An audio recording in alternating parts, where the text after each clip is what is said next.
What is it, like checkers? Not really. It's a better game than checkers. Do you play checkers with your pop? No. I was in Australia with my mom. You have no accent. Yeah, we move a lot. She got sick. She died, so. Malcolm had been in Antwone Fisher. He played him as a 5-year-old and was very impressed with the performance from him in that. But we did do due diligence. We saw a lot of kids, a couple of the other boys who had been doing a lot of acting. And we brought 3 boys to the studio and network.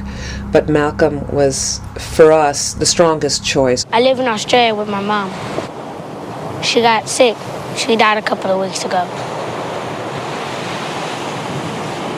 You're having a bad month. JJ, when he told me about Lost, we talked on the telephone. He told me while I was working with him on Alias that we would do something together. JJ said, there's not going to be a lot for you in the pilot, the first couple episodes, he said, but your character's going to develop and you're going to be happy with it. And feeling like I do about JJ, I said, I'll take it. I took it on faith alone. We hunt. Okay, Mr. Locke, what is it that we're hunting? In the outline, it was basically like, Jack is a doctor. He's our hero, you know. And in the outline, Jack died midway through. So we were like, don't worry about Jack, April. Like, he's not going to be a series regular. Someone who actually I was talking with about Lost before we actually wrote the script was Michael Keaton, who I love and who I wanted to work with for a long time. You know, I don't even think there was ever a script sent to him, though, because by the time I was sort of ready to give it to him, we decided we were going to keep him as a regular in the show and not as a guest star, you know, in the pilot, and he wasn't going to die. But he wasn't interested in doing a series. He just wanted to sort of do it in the pilot, to do a kind of guest star cameo. From the beginning, from the very first time Damon walked into the room and we started talking about it, there was no doubt that Jack died. They went into the cockpit. The cockpit starts shaking around. They all flee the cockpit. They're running down the jungle and fleeing from whatever this thing is that's making all the sound, and out of nowhere Jack is snatched up and yanked back. Where the hell's Jack? Where is he? I don't know. How can you not know? Kate and Charlie are like hiding.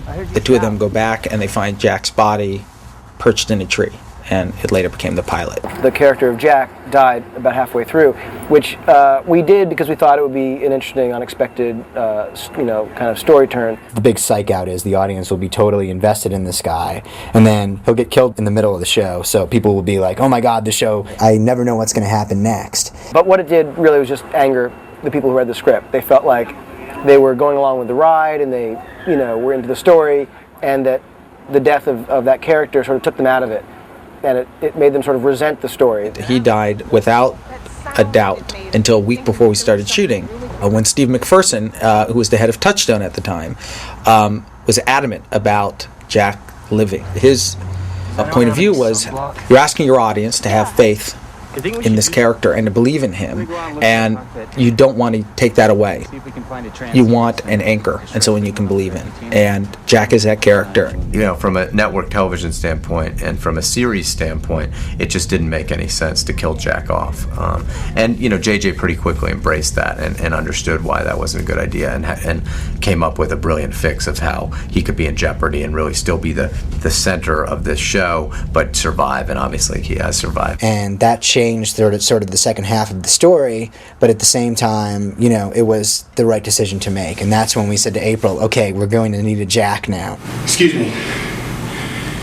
Do you ever use a needle? What? Do you ever patch a pair of jeans? I made with the drapes in my apartment. Well, that's fantastic. Listen, do you have a second? I need some help.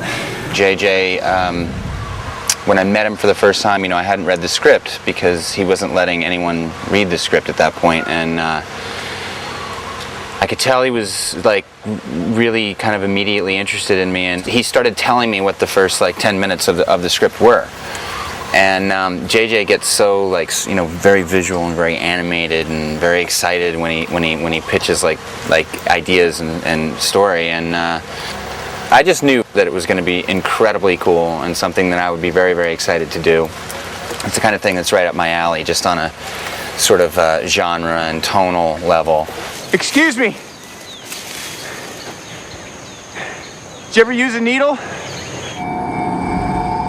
We probably read 75 girls, women, different sizes, shapes, ethnicities, ages, everybody for Kate. It was just, nothing was really clicking. Well, because Jack was going to die.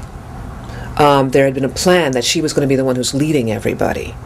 And that was, we needed someone who had that power. She was, in the initial outline, sort of constructed as a woman who was not at all a fugitive. She'd been recently married, and her husband went to go to the bathroom when the tail section flew off. So her entire arc was, I'm now separated from my husband, I believe he's alive. And then we got a tape from Canada, from the casting director up there. She said, you take a look at this girl. I took a look at her, and I rushed the tape over. We would get these tapes from April after sort of casting sessions, and she would flag certain people that she thought were good.